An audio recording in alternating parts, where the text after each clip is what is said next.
Peace to the village and honor to the ancestors and Bibi Fahodie. How's everybody doing? I'd like to welcome you all to this next episode of Taz Talks. I'm your host, Scott, aka Cat Daddy, BKA TAZ. And I welcome you to Taz Talks.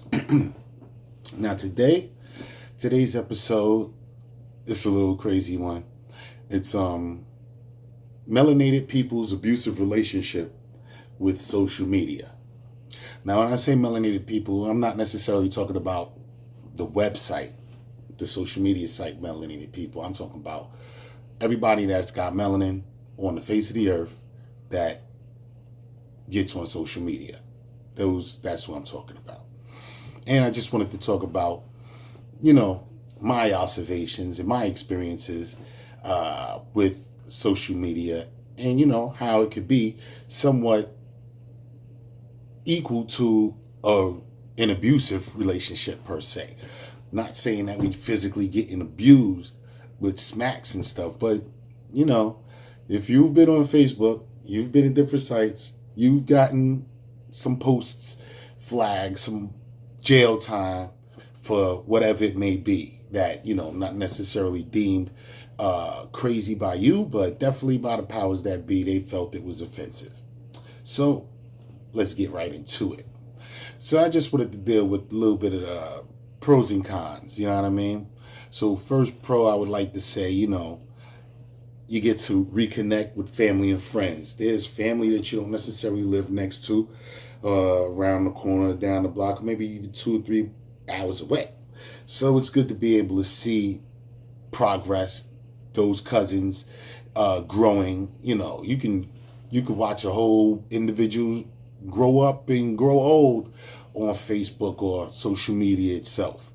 I apologize. Facebook is not necessarily the only social media, but it's the predominant one. So if you hear me saying its name, it's not, I'm not working for them. It is just, they're the big ones, So, pardon me. Right now, another pro is, let me continue with this with the first pro I started with, reconnecting with family and friends. You got friends that you graduated high school with and whatnot, or college, that you used to see every day, but you don't see them now. But you can see them every day still on social media. So that's a pro. Another pro is hooking up, meeting like-minded individuals. You got people that you met that you rock with on social media on a daily, that you got people that you grew up with that you don't even talk to. But they rock with you because y'all both have the same views. Y'all like-minded individuals. So that's another plus on that. Like myself, information gathering. Yeah, you can learn a lot on social media. You can learn a lot like on YouTube. I use it as a tool to learn. I don't use it to just veg out. Not saying that I don't, but for the most part, I'm learning something when I go to it,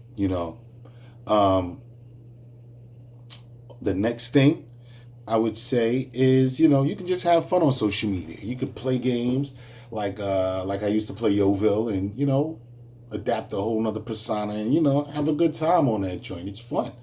If you're a business person or you have something to say, you could reach your audience and your customers.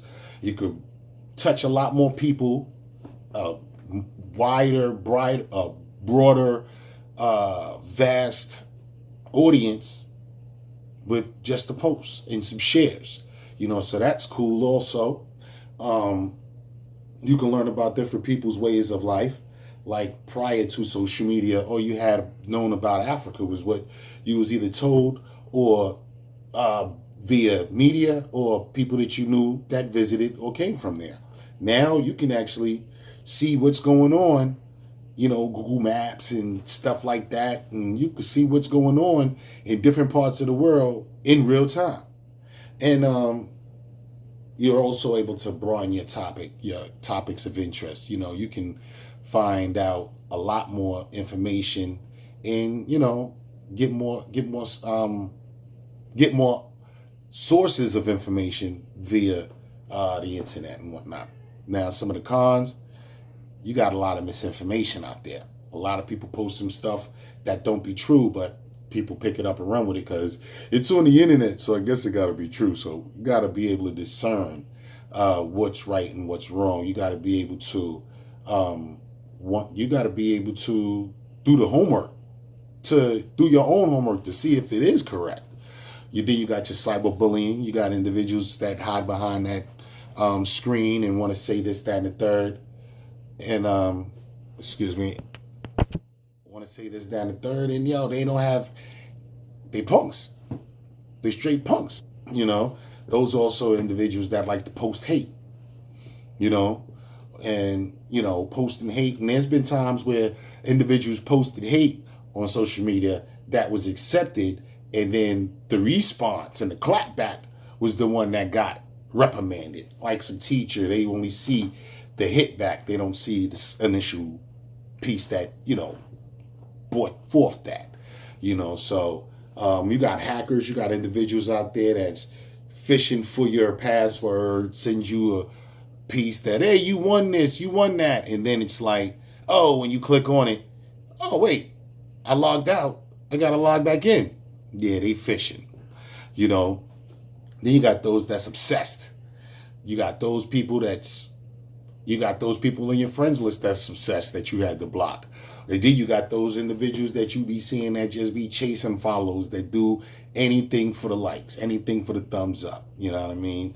And then you just got a straight invasion of privacy, like the one I was talking about, Facebook. You seen them in front of Congress having to come clean about selling their members' information and stuff like that. So, those are the pros and cons, and there's a whole lot more pros and cons, but I just wanted to outline a quick 7 each that I had in mind. You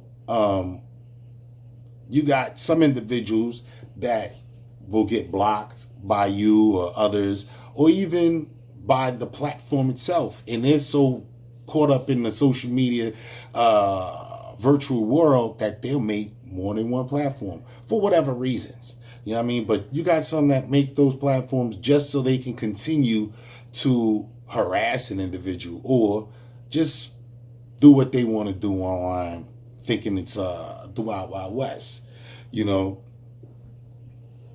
There's also I've seen how they try to stifle some movements that mean well, but because it goes against status quo, it's suppressed. Or you got catfishing. Like there was this guy out there in Australia that had a Black Lives Matter Facebook page. Dude was getting money from it, donations, selling merch on it and everything. White dude in Australia. Black Lives Matter had to come back and forth to Facebook like, yo, this ain't ours, this ain't ours, this ain't ours.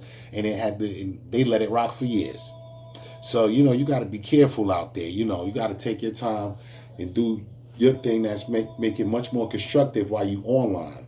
And, you don't want to veg out online. You want to use, you want to use your time constructively, because you can get caught up in the matrix, sucked in, and then next thing you know, oh, words, 2 a.m.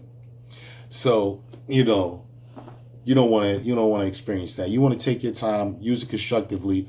There's a whole lot of information on there. There's a whole lot of audio books, a whole lot of videos that you can watch, self-help, Sun Tzu, Art of War, a whole bunch of things that you can actually watch and, take advantage of. So utilize your time wisely when you online, and just also try to have fun. Don't take it too serious, because believe me, life is too short to not smile. So on that right there, I'm going to sign off. Peace to the village. Honor to the ancestors. Abibi Fahodie. One love.